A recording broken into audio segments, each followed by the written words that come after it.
Okay, good afternoon. Welcome to Workplace Wizards. My name's Gavin Wong. This is episode 57, and we're going to be talking about legacy.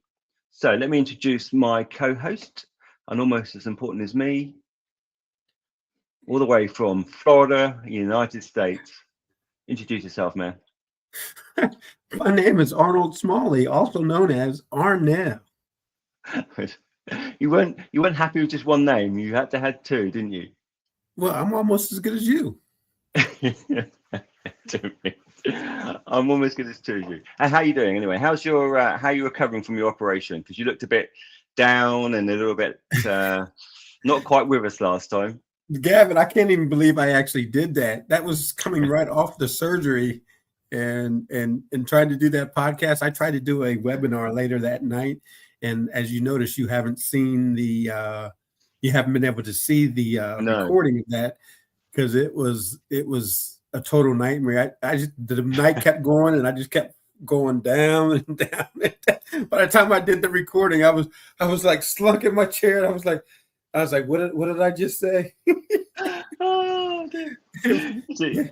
but but hey, those drugs they give you that what they call it, the when they put you to sleep, Oh, okay, man, yeah. I was still suffering from that. It took about 3 days before that actually started to wear off. Oh, And really? Wow. yeah, the Wow. Well, next the fair next play, yo. the next 3 days were bad. But I'm here now. I'm back.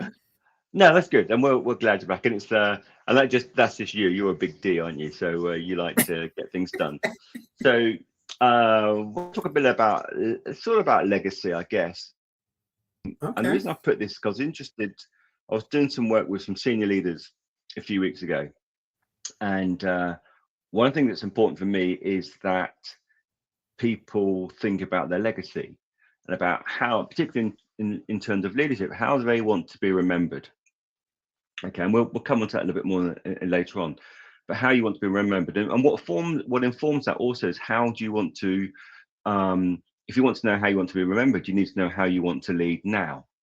So I set people the task of writing their personal vision statement as a leader. And I'll give an example of mine because I'd be interested, Smalls, to hear what you think your, although I've put you on the spot slightly, so you can think about it while I'm talking, is about what your vision statement would be, or a summary of what you think it would be as a leader. So I'll tell you mine. So I said, and I'll read it, is that I will demonstrate as an authentic leader through engagement and valuing people that success is inevitable. And by embedding a culture of fairness and opportunity, I will develop staff and watch them flourish. And I wrote there's a bit more to it because it was a role specific vision statement for a role I was doing. And I put this on my wall. I printed it out, I put it on my wall. And I looked at it all the time to remind me about what was important to me as from a values perspective, particularly, and how I wanted to lead a team. At that time, it's quite a big team. It's about I don't know, probably 200 about 250 people. So it's quite a big team. So it's very important to me to lead in the right way. So that's what I did. And so for me, it's very much about people and developing them and watch them grow and develop because the success will come automatically or the performance will come automatically. So I'm interested to see what you think your vision statement would be. What sort of words would you use to describe?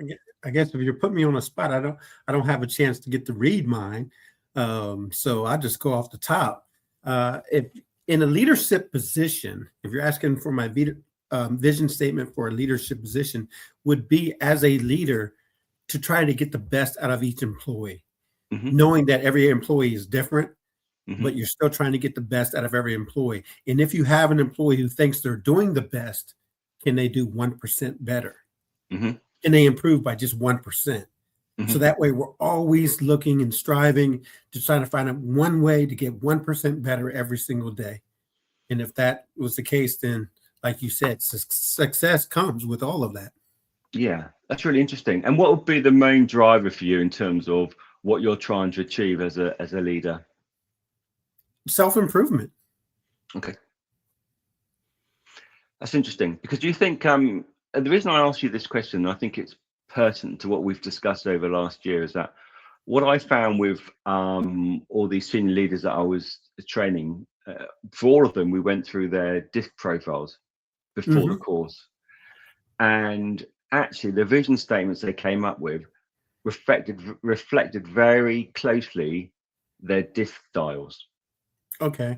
Well, first, for those that are watching us that don't understand what DISC styles are, Hmm. that's a human behavior style. It's your personality style.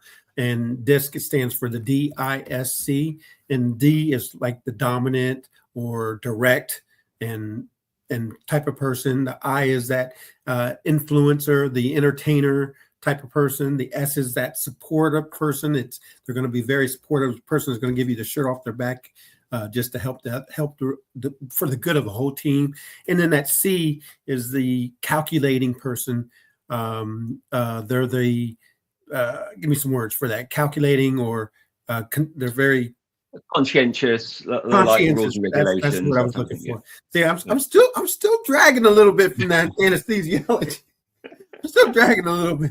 So the conscientious, and they're the ones they're gonna, they want to know, they're gonna be hard workers and who like to work alone a lot of Hmm. times.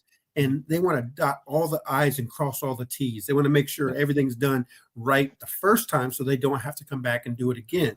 They don't Mm. like people that are, you know, non performers or Mm. non-perfectionists. They want everybody to do their Yes. job Yeah. right the first time. So that's Yeah. what we're talking about when the personality styles.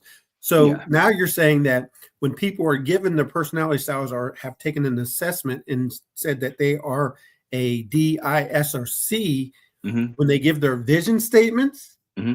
it relates to that. Yeah, and I'm not. There's no science behind this. It was just an observation, really. I'll be interested to hear your views on it. Because what happened was, I went through everybody's DISC profiles before the course, Okay. so people had an understanding. But what was quite powerful, I thought, that during the course, when I asked them to write their vision statements, almost automatically, it wasn't a conscious decision. When they wrote their vision statements, you could see that it reflected their DISC behaviors quite strongly. So if you look at mine's Yeah. about authentic leadership. It's about engaging, valuing people. Um, then success will be inevitable. So I've in my vision statement, I never focused on results. And if you look at my DISC profile, I'm a very low D. I'm not Right. Right. motivated Right. by results at all. Okay, I'm That's motivated by interesting. helping people, supporting people, Right. making them develop. I am high S. I'm a high influencer in the sense that I get some energy from people as well, but it's very much about being, watching people develop, and that for me came out very strongly when I saw people's vision statements. You could almost tie it in with their DISC profiles. Now, whether one was subconsciously informing the other, I don't know. Okay, but I just thought that was actually quite an interesting experience. What are your kind of views on that? Because actually, the way you describe yours, for me, also came across a little bit reflecting your DISC profile. I would say so. And Gavin, that might be the whole crux of it all, is the fact that you you lead with what you know, Mm, you know? So I would I would want to lead with what I'm good at. yes, And so yes, your yes, personality style tells you kind of what you're really good at. So yes. that may have that influence on why your vision statement would be in that direction, because that's Mm, what you know best. yes, and I think that's fascinating because one, we know that DISC profiling is around how you perceive you behave at work in the work environment. Okay, obviously there'll be some tie-ins with personal life, but this is specifically about work. But what that shows us is actually and we know that research tells us it's pretty accurate anyway, but anecdotally things like this really kind of demonstrate that it is very powerful and very accurate. So if it's telling you that you know what you're good at, if you're aware of that, that can help inform how you want to be a more effective leader. For me, that's gold. I think that's amazing. For self-awareness, to know what you're good at means that actually you can focus on the strengths. You can develop other bits as well, but actually, why not focus on that and make life easy for yourself? I think that's fantastic. You know, one of the assessments, I don't hate doing this. It's off the top of my mind, but your Strength Finders assessment. So when you do your Strength Finders assessment, it tells you like the 6 categories, and it says you're really good at these 2, but you're really weak here, and focus on what you're good at and use that as your strength finder. So stay with what you're really, really, really good at, and then fill in what you're missing with somebody else who's good at that. So that also entangles that collaboration where people can work better together, because you focus on what you're best at. Do the things that you do best. You do that. I'll do the things that I do best, and then we'll put them together and see how teamwork really works. Brilliant. That is brilliant, because as we're talking, I'm thinking, well, actually, you can't only focus on your best, because your best things might not be aligned to the role that you've got as a leader, because your leadership style doesn't always, you might be in an environment where you can't be where you naturally want to be because it's just a different situation. But understanding that you normally, as a senior leader, have other people working with you or beside you or peers, actually understanding that connection you have and how you can work with them to get, okay, you might be a high C, but you're not so focused on results, but you might have someone in your team who's a very high D. You don't have to change what you do in terms of being your D. You utilize your colleague. Yeah, the D will do it for you. Like you do for me. Okay, I just do the talking, and you just drive me, Smalls. Okay. I'm glad you understand, Gavin. I'm glad you understand. Doesn't make you better. Just means that we're a good team. Hey, let me go change my shirt. I knew I should have wore a white shirt today. A white collar, yeah. So and I just thought that, because we talk a lot about DISC, and I think sometimes it's just putting it into that practical environment which is really key, and to demonstrate the power of it. And I love that idea that if you want to lead a number of different people who work for you as direct line reports, understanding their profiles is really, it could be really beneficial for you to make sure that you are successful in the most appropriate way. Gavin, I'm sorry to cut you off. I'm sorry, did you? No, go. No, I mean, in so many different ways, knowing that a person's personality style, knowing their behavioral tendencies, I mean, you want to talk about just reducing conflict completely out the door. If you understand where the person's coming from and what their viewpoint is on a subject or a topic or a matter, you can now say, I can understand why he's coming from this frame of mind. I can understand why he sees it this way. I can understand why she does what she does. It's all because you have taken the time to first learn yourself, but then to learn the other people around you. Yeah. And if you take that time to do that assessment, and you just by reading the assessment alone, you're going to learn so much about yourself and others. Yeah. Just by reading the assessment alone, you're going to be like, oh, that's why Gavin is so good. Yeah. That's why Gavin is great. But we will wrap up now, though. We will wrap up. But interesting, from that course, a lot of people came to them and said they wanted to do DISC profiles for the people that work for them.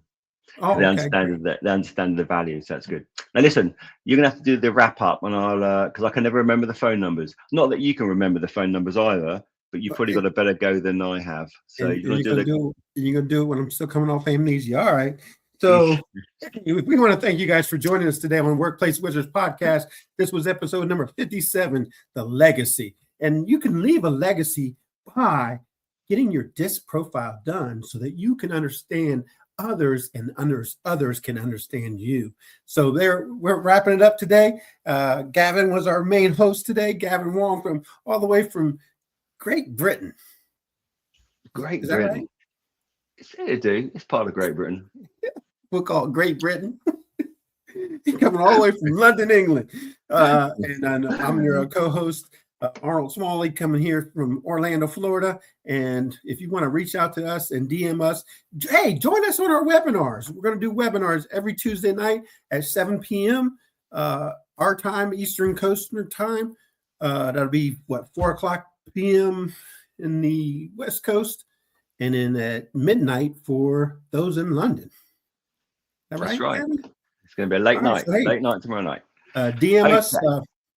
Drop a message to us, or if you want a direct line, contact us at 754-971-7007. I'll say it again. 754-971-7007. Or go to our website, www.smallworldsolutions.net. smallworldsolutions.net. Join our website, and you can also log in to sign up for the webinars and some of the other things that we're going to be doing. So we'd love to have you join us. Right. So that's great. I have the power this week, so I'm going to remove this person. We're going to end with me. Thank you very much, and we'll see you next time.